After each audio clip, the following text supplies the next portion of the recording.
अस्सलामुअलैकुम वरहमतुल्लाहि वबरकातुहू। मैं हूँ आपकी मेज़बान नाजिश खान और आप देख रहे हैं आपका अपना चैनल नूर नयाब ब्लॉगर। जैसा कि आप सब ने हमारी ड्रामेबाज खाला को जो है वो हिजामा करवाते हुए देखा ही होगा। मतलब देखा तो किसी ने भी नहीं है, मगर जो रुई के वहां पर कॉटन्स के थोड़े बहुत टुकड़े पड़े थे उसके अकॉर्डिंग हमारी खाला ने जो है वो हिजामा करवाया। अब खाला कहती हैं कि वो सुन्नत तरीके को ही इख्तियार करती हैं अपनी कोई भी बात के लिए, और वो हिजामा करवाती रहती हैं।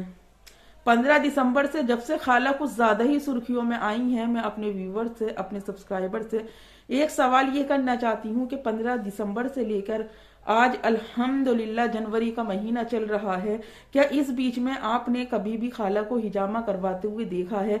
या उससे पहले जब उनके शौहर उनके साथ थे, जब वो उनके साथ रहती थी, क्या उस दौरान आप सबने उन्हें हिजामा करवाते हुए देखा है? शायद नहीं देखा होगा। पर कहते हैं ना कि खाला जान एक गज बुनती हैं और 72 गज को जो है वो उधेड़ देती हैं। यही कुछ तरकीब है हमारी खाला जान का। तभी तो आजकल हमारी खाला जान अपने इस तरह के ड्रामों पर उतर आई हैं कि कभी शॉर्ट स्कर्ट पहनकर घूमती हैं तो कभी ट्रांसपेरेंट ब्लाउज पहनकर घूमती हैं, जिसमें अपने पूरे जिस्म पूरे बदन की नुमाइश करती हैं। अब यहाँ पर एक बात यह है कि जब खाला अपनी बॉडी के लिए हिजामे को तरजीह देती हैं और वो सुन्नत तरीके को इख्तियार करती हैं, फिर अपने फेस के लिए इतने लेजर ट्रीटमेंट लेकर वो कौन सी बात को साबित करना चाहती हैं? अब खाला की मैं इस हिजामे वाली बात और सुन्नत तरीके वाली बात को तरजीह दूं, या फिर जो खाला हमारी लेजर ट्रीटमेंट करवाती हैं उस बात को खाला की मैं तरजीह दूं? क्योंकि एक तरफ तो खाला ये कहती हैं कि अल्लाह जो देता है बेशक वो अल्लाह की रजा से ही देता है, वरना बंदे की कोई औकात नहीं है।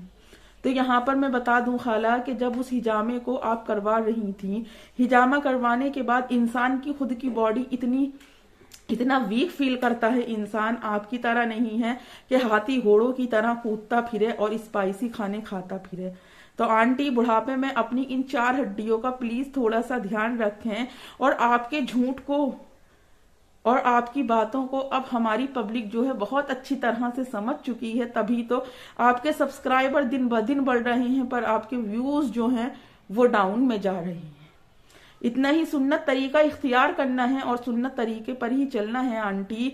तो फिर ये जो आपके 4 ग्राम के बाल रह गए हैं तो उन्हें फिर आप 16 ग्राम के करने पर क्यों तुली हुई हैं? उनके लिए भी तो आप कुरान की कोई भी सूरह को तेल पर दम कर कर अपने बालों में लगाकर आंटी सुन्नत तरीका इख्तियार कर सकती हैं। ये क्या आंटी, खैर छोड़िए, जाने दीजिए। आप क्या समझेंगी इन सब बातों को, पर ये पब्लिक है, सब जानती है। अब आंटी जी शॉपिंग करने गई हैं। एक बात और मैं अपने व्यूवर से पूछना चाहती हूँ, उन्हें बताना चाहती हूँ, क्या कहीं से भी हमारी आंटी जो है वो आपको बीमार लग रही है? नहीं, बल्कि अपनी छोटे बेटे के जाने का गम हमारी आंटी से बर्दाश्त नहीं हो रहा। क्यों? क्योंकि सूत्रों से खबर आई है कि ऐसा भी हो सकता है कि बेटा अब इनका पराया भी हो सकता है। क्योंकि कुछ लोगों ने जब इस बात का इशू उठाया था कि फला लड़की इनके बेटे की गर्लफ्रेंड है, तो खाला ने एक एक इंसान के 50-50 नाम रखे थे और हर सूरत ये चीज साबित की थी कि मेरे बेटे का उस लड़की से कोई भी लेना देना नहीं है। फिर खाला कैसे वो लड़की आपकी बेटी बन जाएगी? लगता नहीं आंटी के बेटी बनने के बाद भी अम्मी की और आपकी बेटी की बनेगी। क्यों? क्योंकि सास बहुओं की तो कभी बनती ही नहीं है, और आपकी और उसकी तो खुसूसन नहीं बनेगी। क्यों? क्योंकि आपको होड़ करने की आदत है। अब जैसे वो करती है हर बातें, ऐसी हमारी आंटी आजकल अपनी पब्लिक को बोसा दे रही है। तो आंटी, हर चीज की एक लिमिट होती है, हर चीज की एक उम्र होती है। ये नहीं आंटी, हर उम्र में हर तरह की बात अच्छी नहीं लगती है। समझ जाए आंटी, वरना पब्लिक है, सब जानती है। अब आंटी जाती हैं शॉपिंग करने के लिए, एक तरफ ढिंडोरा पीटती हैं कि मैं बीमार हूं, बीमार हूं, बीमार हूं। अब भला मुझे ये बताएं, जब एक इंसान बीमार है तो क्या वो शॉपिंग के लिए जा सकता है? नहीं जा सकता। या वो इतनी उछल कूद कर सकता है? नहीं कर सकता। और जो बेवकूफ लोग ये सोचते हैं कि ये सर ढककर अपने बालों को जो ढक रही हैं तो ये पर्दा कर रही हैं, तो मैं उनकी गलतफहमी दूर कर दूं। जिस दिन बालों का भी हेयर एक्सटेंशन इनका हो जाएगा, उस दिन ये नाम 4 की जो कत्तर है वो भी उतर जाएगी। जब तक हमारी आंटी के बालों को डॉक्टर ने ढकने के लिए बोला है, ये बाल तब तक ही ढके जाएंगे। जिस दिन उनकी ये वाली बात भी पूरी हो गई तो हमारी आंटी हरगिज हरगिज भी अपने बालों पर आंचल डालना भी गवारा नहीं करेंगी। उन पर पट्टी बांधना तो बहुत बड़ी बात है। अब जो कोट आंटी खरीदने के लिए गई हैं और कहती हैं कि ये तो मेरी खुद की स्पेशल ड्रेस है आंटी, इसी गोल्डन ग्रुप में वो ड्रेस ऑलरेडी पहले से किसी के पास में है।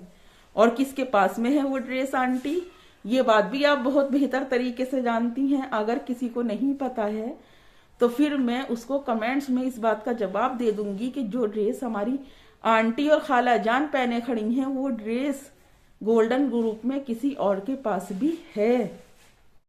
और आंटी ये चीज और ये बात बता दीजिए प्लीज, क्यों आप पब्लिक के सामने ये रोना रो रही हैं कि मेरा चेहरा जो है तो वो क्या कहते हैं उसको, फीवर की वजह से चेंज हो गया। नहीं आंटी, आपको पता है एसपी आपा के यहाँ पर रेहाना खान बॉस, मरियम आंटी, ये सब एक होने वाले हैं आंटी। और आपको अंगार और भंगार दोनों एक साथ लगने वाले हैं।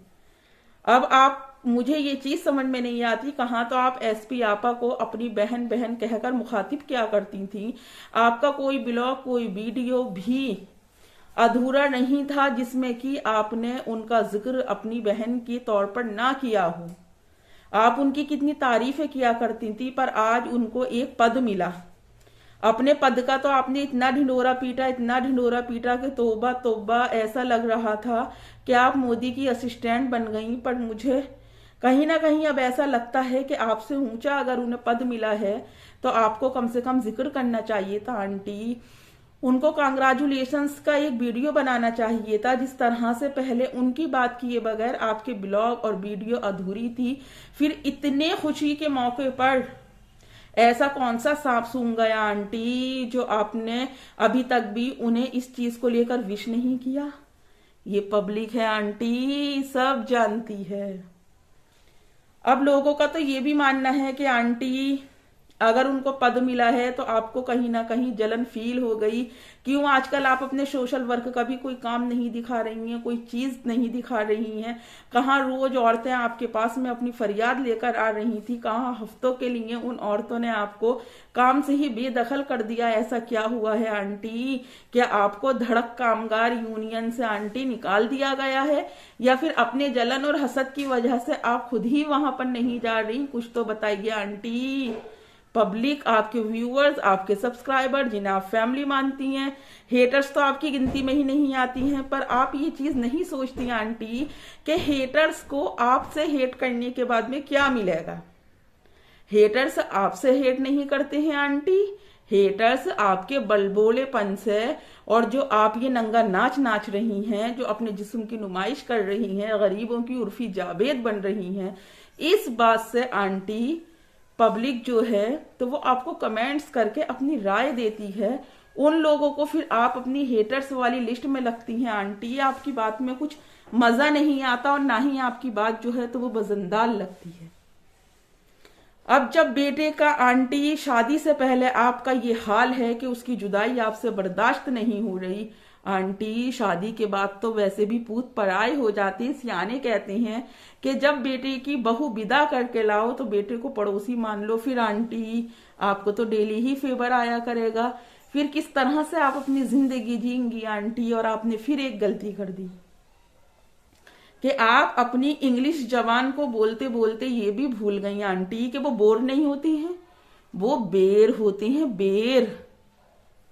आप जिस दुकान से भी कोई भी चीज खाती हो वो आपकी बचपन की दुकान बन जाती है। तो मुझे ये समझ में नहीं आता कि उस दुकानदार की उम्र कितनी होती है और आपकी उम्र कितनी होती है। जब आपकी उम्र 56 की हो गई तो फिर आंटी उसके अकॉर्डिंग तो आप उस जवान दुकानदार को भी इतना बूढ़ा कर देती हो कि देखने के बाद ये ताज्जुब पैदा होता है कि यार ये हमारी आंटी से बड़ा है या फिर ये छोटा है।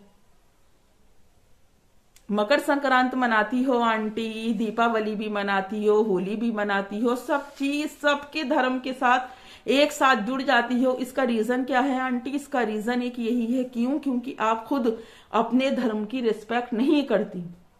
जो अपने धर्म को अपने साथ लेकर चलता है, जो दीन इस्लाम पर चलता है, जिसे मजहब की पहचान होती है, और जो भी दीन इस्लाम के बताए गए तरीकों को, बताए गए कानूनों को, बताए गए रास्तों को आंटी तोड़ता है और ठुकराता है, उसका हश्र इस दुनिया में भी बुरा होता है और आखिरत में भी बुरा होता है। वो लोग कहाँ छुप के बैठ गए, ये गानों पर वीडियो लगाती है, गानों पर मतलब खाने की वीडियो पर ये गानों का सॉन्ग लगाती हैं, आप लोगों को कोई फर्क नहीं पड़ता। इनके वीडियो के नीचे इनके गंदे लिबास देखने के बाद भी आप माशाअल्लाह का कमेंट्स लिख कर आते हो, तो आप लोगों को ये नहीं पता कि माशाअल्लाह किस वक्त और किन हालात में बोला जाता है, किन हालात में रब्बे करीम की तारीफ बयान की जाती है। क्या वो लोग भूल गए, या फिर उन्हें अपनी आखिरत की तैयारी ही नहीं करनी, या फिर उन्हें भी अपना हश्र आंटी के साथ ही करवाना है और आंटी के साथ ही जीना है और आंटी के साथ ही मरना है। वीडियो तो मैं अपना बहुत ज्यादा लॉन्ग बना सकती थी, पर मेरी तबीयत अच्छी नहीं है, आप लोगों को लग भी रहा होगा। नेक्स्ट वीडियो में आप सबसे फिर मुलाकात होगी, तब तक अपना और अपनों का ढेर सारा ख्याल रखें और मुझे भी अपनी दुआओं में याद रखें। अल्लाह हाफिज। आंटी ये पब्लिक है, बराबर जानती है।